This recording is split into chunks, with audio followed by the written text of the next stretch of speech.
Bonjour à toutes et à tous, c'est un plaisir de vous retrouver fidèles au rendez-vous de l'information de la mi-journée dont voici le sommaire. Le Bénin perpétue une riche tradition culturelle séculaire. Chaque 10 janvier est l'occasion de célébrer les religions endogènes. Et cette année, une équipe de BB24 était à Ouida.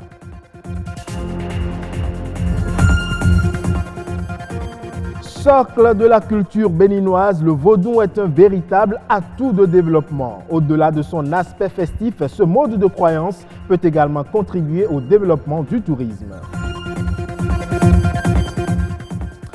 Les Béninois sont depuis quelques jours constamment sous le coup de la poussière. L'Harmattan dit sa loi et bonjour les maladies respiratoires.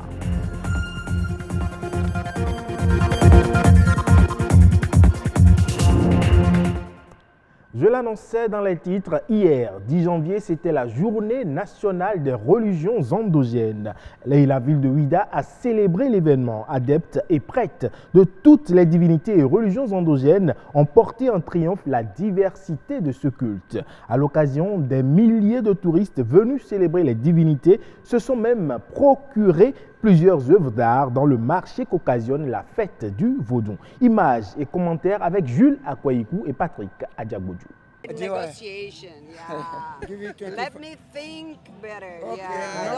Négociation du prix d'une œuvre artisanale entre touristes américaines et artisans béninois. Marché conclu. Elle achète une girafe sculptée sur bois à 7500 francs CFA et paye en dollars. Francs CFA, 7500. En dollars, avec 15 dollars.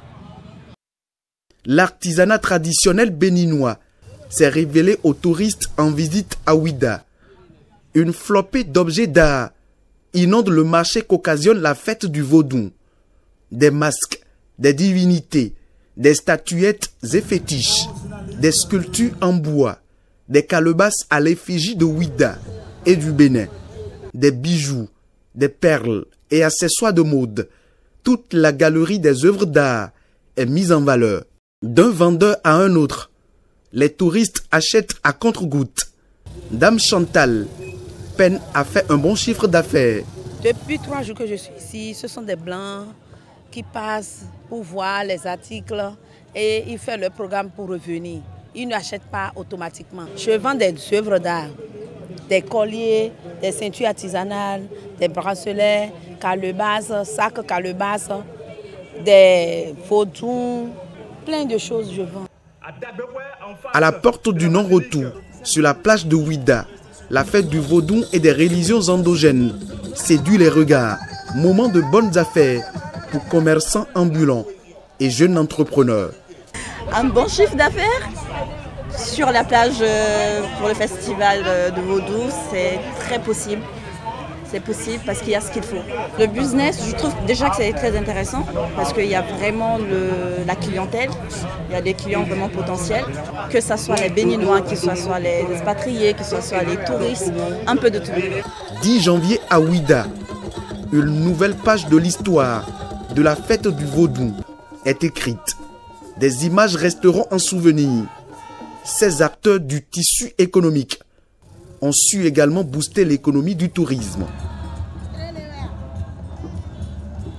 Et si hier, justement 10 janvier, le vaudou était à l'honneur à travers la célébration de la journée des religions endogènes, au-delà de son aspect festif, le culte vaudou draine des curieux ou des touristes par milliers. Et si le vaudou représente l'identité culturelle béninoise, mieux l'encadrer et mieux l'organiser lui donnerait une plus grande dimension touristique. C'est du moins ce que nous disent Igor Ayosso, Bernol Diogbe et Estelle Pazou. De la ferraille négligemment sculptée, parsemée aux besoins de poudre et d'huile rouge. Une définition bien osée du vaudou, totalement maladroite et carrément en déphasage avec la réalité. Le vaudou au Bénin est l'essence du monde. Il a valeur culturelle et cultuelle. Aujourd'hui, tout le monde s'accorde à reconnaître que le vaudou est une religion monothéiste. Le Sakwata, le Rebioso, le Legba, tout ça, ce ne sont que des intermédiaires. Ce sont des esprits, des milliards d'esprits qui circulent dans le vide universel. Que nous, on va chercher, on met dans les représentations du bois, de la terre morte, on a tout ce que vous voyez, des représentations. Il y a des esprits, dans le couvent, il y a des esprits dedans. C'est pourquoi on l'appelle des représentations anthropomorphiques. Quel que soit le nom que les praticiens lui donnent, il est un constat que le vaudou reste et demeure objet d'intérêt, et cela au-delà même des frontières. Le vaudou aujourd'hui apparaît comme une curiosité pour certains peuples, les Européens notamment. Ils veulent comprendre. Et c'est pour ça qu'ils viennent au Bénin, certains pour s'initier, d'autres pour comprendre. Et que des gens qui soient traités de cette manière, envoyés en esclavage, puissent partir sans ce vaudou-là. Alors, mais qu'est-ce que ce vaudou-là a de particulier pour qu'on aille au-delà du Bénin sans cela? Une question qui est restée depuis des siècles et qui trouve sa réponse dans les milliers de touristes qui foulent chaque fois le sol béninois. Ce qui existe en Afrique en matière culturelle, des représentations anthropomorphiques, les scènes de théâtre, les danses et puis l'accoutrement, nos habillements, ça plaît aux autres. Ils viennent et c'est Vaudou qui a créé, tout ça est généré par le Vaudou. Donc la relation entre le Vaudou et le tourisme est une relation d'abord commerciale basée sur le commerce. Parce qu'on veut aller apprendre, on veut aller chercher du beau en Afrique et chez les Rounons dans le couvent. Donc Vaudou participe encore là au développement du tourisme. Vaudou et tourisme, un tandem qui pourrait donc être profitable au Bénin. Mais il y a tout de même quelques préalables. Le vaudou, où est-ce que les gens iront voir le vaudou? Dans les maisons? Dans les concessions? Dans les familles? C'est là le problème. Il faut qu'on y pense. Le tourisme doit être organisé et formalisé par l'État.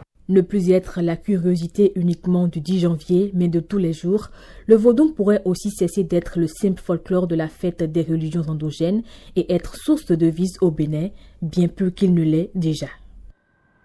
Merci à vous Estelle Pazou. Depuis quelques jours, un vent sec et froid chargé de particules poussiéreuses souffle sur l'ensemble du territoire national. C'est la période de l'Harmattan, ce temps de brouillard qui voit la recrudescence de certaines affections qui touchent les organes respiratoires. Pour les motocyclistes, le meilleur moyen pour se prémunir, c'est le cache-nez. Quelles sont donc les affections courantes durant la période de l'Harmattan et comment se prémunir contre les risques d'infection? Les réponses dans cet élément signé Bernard Djobé, Igor Ayosso et Clotaire Awekou. Temps difficile que celui de l'Harmattan qui rime avec un brouillard épais, fait de particules, une atmosphère ambiante difficile de respiration et le seul rempart trouvé par les motocyclistes reste le cache-nez pour limiter les effets néfastes sur la santé. Quand on est dans la circulation, la poussière nous rend malade, ça nous cause des rhumes, des syringites et autres. C'est pourquoi souvent je porte ça. Et moi je dis souvent quand je vois mes parents, je leur dis qu'il faut essayer de porter ça. Sinon ça rend beaucoup de malades.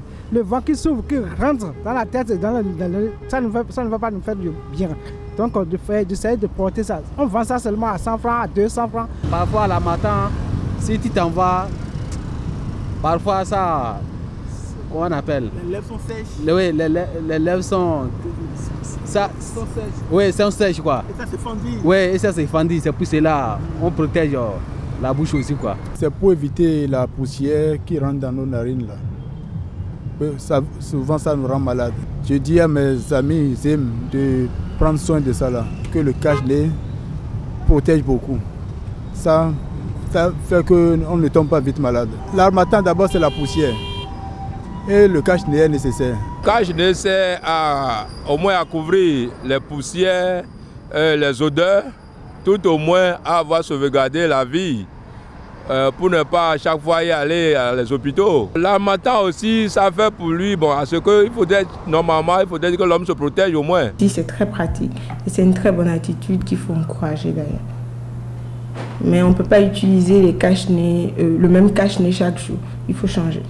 Elles sont nombreuses ces affections nées de ce temps brumeux, presque de suffocation et de soufflement, affections touchant particulièrement les organes respiratoires, le visage et la peau. Les affections de type allergique, ce sont les plus courantes. On a en général le rhume, la toux et toutes les affections ORL, donc les otites, les laryngites, les pharyngites et consorts. Mais on a également des affections virales, parce que la période de l'harmattan permet le développement de certains virus. On a également des affections qui se surinfectent, donc des affections bactériennes. Vous allez voir que par exemple, les gens toussent, mais ce n'est plus des toux sèches, mais des toux productives avec un crachat jaune. Quant aux précautions à prendre pour traverser ce moment difficile de brouillard, de poussière et haute suspension de particules dans l'atmosphère, le médecin généraliste est clair. Précaution en général, c'est par rapport à vous et moi qui n'avons pas de problème de type allergique. Déjà par rapport à l'hygiène à la maison, il faut éviter la poussière. Comment éviter la poussière? C'est déjà balayer en mouillant le sol. Il faut mouiller le sol avant de balayer. Et il y a des précautions spécifiques maintenant par rapport à ceux qui ont des allergies ou qui sont susceptibles de développer des allergies. Qu'est-ce que nous voulons dire par là? C'est éviter tout ce qui est allergène. Qu'est-ce qu'on appelle allergène? Ce sont des aliments ou des éléments qui sont susceptibles de donner des allergies. La crevette, les arachides, l'ananas, la cajou, les fruits de mer et consorts. Nous voilà tous un peu mieux avertis. Au Sénégal, le port autonome de Dakar lance son plan stratégique 2. Cette nouvelle feuille de route consiste à repositionner le port et à améliorer sa compétitivité dans un contexte de concurrence au niveau de la sous-région. Suivons plutôt. Avec ce nouveau plan stratégique présenté au ministre de tutelle, le port autonome de Dakar joue une carte maîtresse, celle de la bataille du repositionnement. Le contexte actuel, la présentation de l'infrastructure et autres facteurs ont fait que le port de Dakar occupe actuellement la 5e place dans la sous-région. La direction générale veut, à travers ce plan stratégique, changer la donne. Il y a une dizaine d'années que le port de Dakar a perdu un peu de sa position donc de hub pour l'Afrique de l'Ouest. Lomé, depuis 2010, a pris le devant en termes de VP, parce que simplement un armateur a choisi Lomé du fait de son infrastructure, des tirants d'eau qui sont de 16 mètres 40, alors qu'à Dakar on est à 13 mètres 50. Ce qui fait que les gros navires porteurs de conteneurs de plus de 15 000 EVP ne peuvent pas arriver à Dakar. Donc c'est en termes d'infrastructure d'abord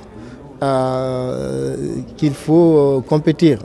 Pendant plusieurs heures, les cadres et autres acteurs de la communauté portuaire ont échangé sur les potentialités et goulots d'étranglement.